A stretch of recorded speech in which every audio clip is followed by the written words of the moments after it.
क्या ख्याल? अच्छा, इसमें ना ये भी है कि कुछ ऐसी भी ख्वाहिशात का गला घोंटने वाली बात नहीं है। घोंटते तो हैं ही, ये तो वाक़ई ये हाँ तो जी। वालिदैन को अल्लाह ताला ने बनाया ही जी, अजीब जी। है कि कुर्बानी नहीं, जब कुर्बानी भी मैं देते हैं। वालिदैन की बात करता हूँ ना, तो मैं ये कहता हूँ कि वालिदैन कुर्बानी का नाम है। जी, जी, बिल्कुल। अब यहाँ पे वालिदैन को ये चीज़ देखने की ज़रूरत है कि वो जो स्टेजेज़ ऑफ लव हैं, जी, जी। वो ये महसूस करें कि बच्चा अटैचमेंट में अगर चला गया ना, जी, जी। ये आखिरी तो हद तक पहुँच गया है अगर वो अटैचमें में चला साथ गया है, मरने जीने के वादे हो चुके हैं हाँ दोनों जी, तरफ से, मैं ये बात कर तो रहा हूँ। फिर लाज़मी हाँ उन्हें जी। चाहिए कि वो मान-सम्मान के साथ, हुँ। यानी वो समझदार हैं। अब उन्होंने ये नहीं कहना कि तुम कहते हो तो हम कर रहे हैं वरना हमारा नहीं। फिर वो कहें बेटा, अगर तुम्हारी जो ख्वाहिश है, हमने ख्वाहिश है। हमेशा ज़िंदगी में हाँ ये जी। किया है कि तुम्हारी ख्वाहिश का एहतराम किया है। वो कि हमारी भी डिमांड्स थी, हमेशा जी। रही हैं। तो अभी भी थी, लेकिन हम यहाँ पे तुम चूँकि तुम्हारा जो नुक्ता नज़र है उसको हम समझ रहे हैं। तुम बहुत ज़्यादा इन्वॉल्व हो, अटैचमेंट की हद तक हो, और मौत हम ज़िंदगी का तुम्हारी, मसला बन चुका है। हाँ, अब तुम्हारी इस ख्वाहिश की तकमील जो है वो उसके लिए हम राज़ी हैं।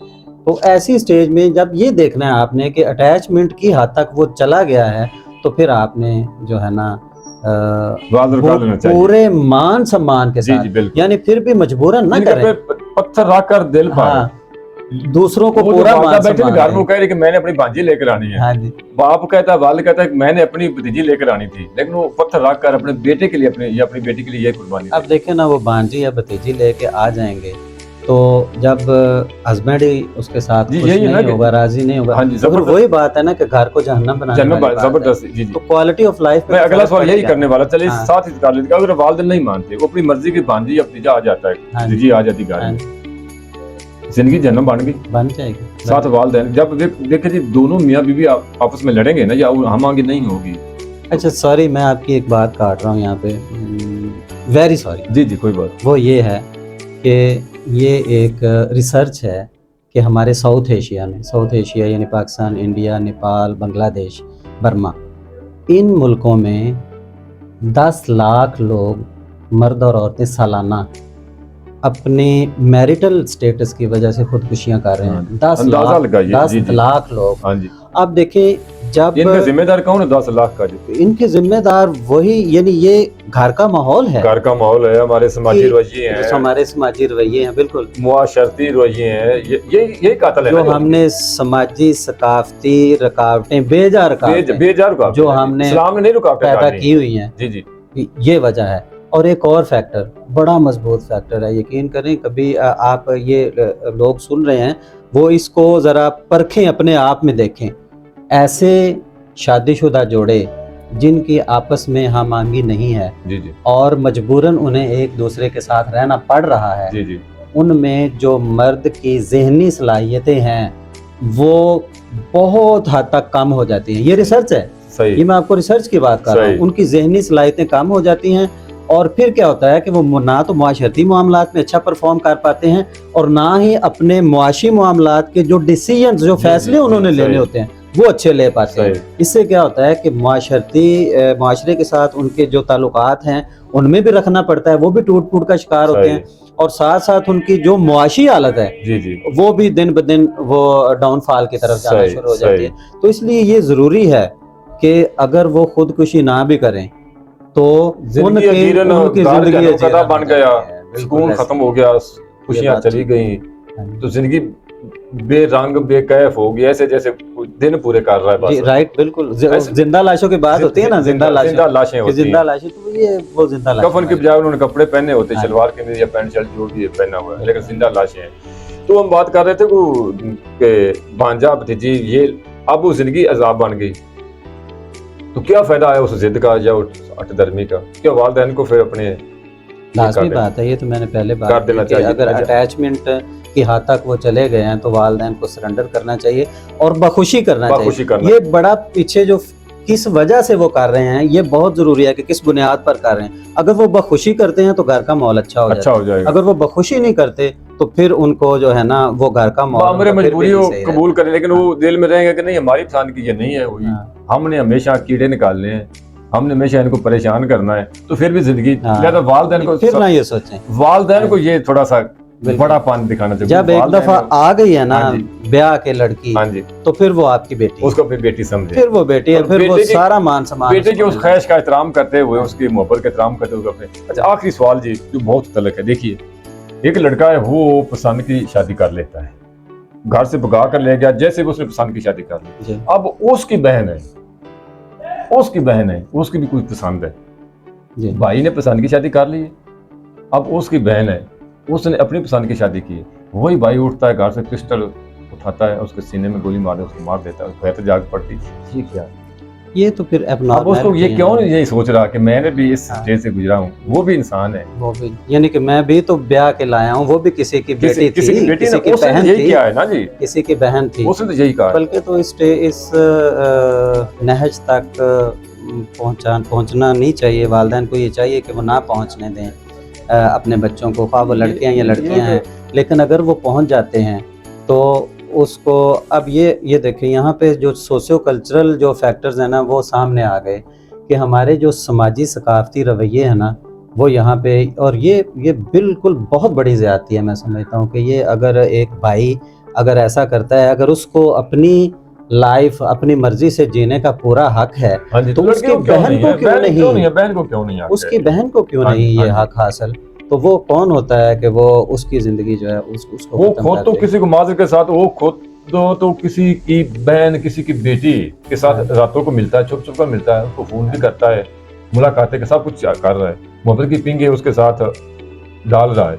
लेकिन उसकी बहन जब ये कदम उठाएगी तो उसके घर जाकर पड़ी एक दूसरा। फिर आए रोज आप भी देखते रहते हैं, हम देखते रहते हैं कि लड़का लड़की अदालत में गया, हाँ। वो बाहर निकल रहे हैं, उन्होंने कोर्ट मैरिज किया है, अदालत से बाहर निकल रहे हैं और छूट कर दिया जाता है। चंद रोज कबल एक कसूर में ऐसा वाक़या पेश है। अक्सर ये आम अखबार पर ये आए रोज इस तरह वाक़यात होते रहते हैं। वजह की पसंद की शादी की हुई थी उन्होंने, कोर्ट में गए, बाहर निकल रहे थे बयान देकर या निकाह होकर, उन्होंने मार दिया। तो ये क्या, कितने तलख रवैये हमारे, हम कैसे दरिंदे सिफ्त बन अच्छा, के। इसमें ना एक और चीज़ है, इसको मैं कहूँगा कि ये है एबनॉर्मल रवैये। ये एबनॉर्मल रवैये कोई हैं। जिम्मेदार तो होगा ना, जब अब नॉर्मल हो या जो भी, हाँ, कोई जिम्मेदार तो है ना। जिम्मेदार तो डेफिनेटली जिम्मेदार एक नहीं है। अब नॉर्मल कह कर देखिए, दो इंसानी जानें चली गई हाँ। और उनके साथ जितने जो मिले हुए हैं उनकी जिंदगी पर क्या असर पड़ रहा है, जो खानदान है दोनों का। अब ये एबनॉर्मल रवैये कौन डेवलप करता है? ये पेरेंट्स के पेरेंटिंग स्टाइल हाँ डेवलप जी। करते हैं। ये एबनॉर्मल रवैये मुआशरे की जो फरसूदा रसूम और रवाज हैं वो करते हैं। हाँ जी, ये डेवलप कर रही हैं रवैये। हाँ जी। अब यहाँ पे तो ये ज़रूरी है ना कि बंदे को नॉर्मल का लफ्ज़ आसान है कहना। जो भी बंदा एक्सेसिव होता है ऊपर की तरफ या नीचे की तरफ, वो मियाना रवि से या ऊपर को जाए खा नीचे को जाए, वो बंदा एबनॉर्मल है। यकीन करें मियाँ साहब, आप अपने माशरे में देख लें, आपको 90% लोग एबनॉर्मल नज़र आएंगे। 90% लोग या तो वो इस पहलू से, यानी पेंडुलम है ना, पेंडुलम आप हरकत कर रहे हैं, या तो वो इस नहज पे होते हैं ऊपर या इस नहज पे होते हैं। होना यहाँ पे चाहिए था। तो हमारे यहाँ 90% लोग इसी तरह के रवैयों के हामिल हैं। वजह क्या है? वजह हमारे जो फरसूदा रसूम और रवाज है वो हैं, हमारे जो पेरेंटिंग स्टाइल हैं वो हैं, हमारे तालीम की कमी है। हम किसी दूसरे इंसान को इंसान का दर्जा देने से भी पेश से काम लेते हैं। आखिरी बात जी, चूंकि वक्त बहुत ज़्यादा से आगे गुजर गया है, इस्लाम जो हमारा मजहब है, देखिए उसमें ज़िना की सज़ा भी रखी हुई है और उसमें आगे उन्होंने इस्लाम ने वज़ाहत की कुरान पाक में, अगर मैरिड है, शादीशुदा ज़िना करेगा तो उसकी सज़ा कुछ और है, अगर अनमैरिड है, कुंवारी लड़की लड़का करेगा तो उसकी सज़ा कोड़े हैं जी। दूसरे को संसार करने के। लेकिन वो उसके बाद जब वो शरीयत पूरा प्रोसेस पूरा हो जाएगा, 4 गवाह हैं, वो उस बरना हालत में देखें, उसके बाद प्रोसेस चलेगा, तब जाकर सजा मिलेगी। कहीं पर भी हमारे मज़हब में नहीं लिखा हुआ कि लड़की लड़का पसंद की शादी करेगा तो उसको गोली मार दी जाएगी। कहीं पर भी ये नहीं लिखा हुआ कि लड़की घर से भाग जाएगी तो उसको वालिद या उसका भाई उसको गोली मार दे। कहीं पर हमारा आईन पाकिस्तान नहीं हक देता, वो घर से भाग जाएगी, चली जाएगी, अपनी मर्जी की शादी करेगी तो उसको गोली मार दी जाएगी। अब इसका जिम्मेदार कौन है? कि इस्लाम तो कत्ल देखें, अगर तो उन्होंने ज़िना किया तो फिर वो शरीयत जो वो लगेगी ना जी। अगर लड़की लड़का कुंवारा तो उनको कोड़े मारे जाएंगे, अगर शादीशुदा तो उनको पूरे प्रोसेस करने के बाद संसार किया जाएगा। अब एक सर फिरा लड़का उठता है, वो अदालत से निकलते वो की शरीय तरीका उन्होंने अपनाया, ये हमारे अहले पाकिस्तान ने हक दिया है ना जी। बिल्कुल। लड़के को हक है को अपनी मर्जी की शादी कर सकती है, लड़के को हक है अपनी मर्जी की शादी कर सकती है, इजाजत इस्लाम ने इजाजत दी हुई। हम होते कौन है, हम बंदूक उठाते हैं और उसको हम एक लम्हे में उसको तहस नहस कर देते हैं, इंसानी जिंदगी का हम चिराग गुल कर देते हैं।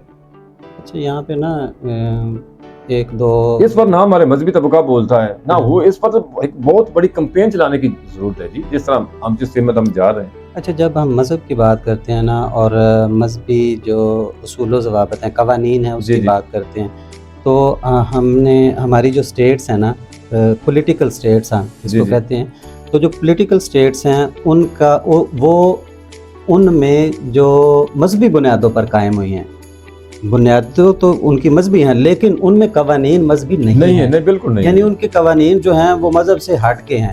चले, आप अगर मजहबी कवानीन पे अमल नहीं भी करते, आज किसी को कोड़े नहीं मारे जाते, किसी को संसार नहीं किया जाता, उसके मुतबादल सजाएं हैं, तो चले वो भी सजाएं हैं।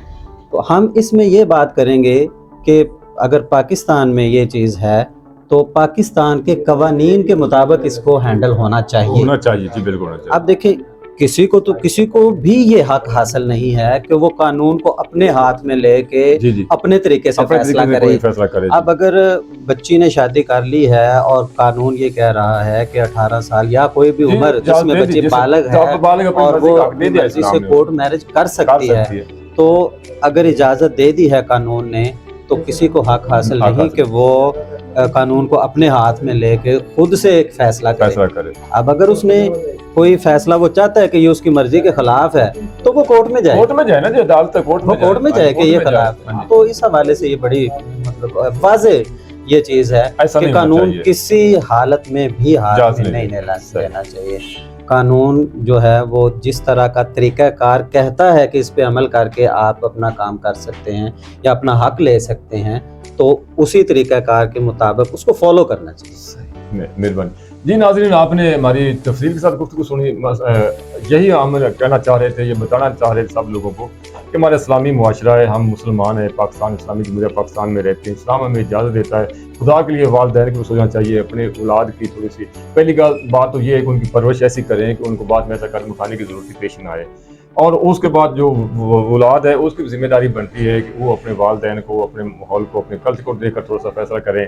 और जो इस तरह के आए रोज़ इस तरह के मामला होते आ रहे हैं, इसका कला कमा इस सूरत में कर सकते हैं, कुछ कंप्रोमाइज़ वालिदैन करें, कुछ औलाद जो हो कंप्रोमाइज़ करें, वो भी देखें कि हमारा कदम हम यहाँ पर कौन सा कदम गलत उठा रहे हैं, और वालिदैन भी देखें कि हमारा बच्चा पढ़ लिख कर जवान हो गया, उसको अपनी मर्जी का हक देना चाहिए, उसको मर्जी से अपनी ज़िंदगी गुजारने का हक देना चाहिए, हमें दरमियान में आड़े नहीं आना चाहिए। तो अगर हम दोनों तरफ से थोड़ा सा कंप्रोमाइज़ करें तो हमारी ज़िंदगी जो वो अजीरन बनने से हम बचा सकते हैं, जहन्नुम का बनाने से हम बचा सकते हैं, और एक अच्छा मुआशरा हम तश्कील दे सकते हैं। इसमें सबको अपना अपना किरदार अदा करना चाहिए। अपने मेहमान सैयद असगर शाह के साथ अपने मेज़बान मोहम्मद सलवट को जा दीजिए।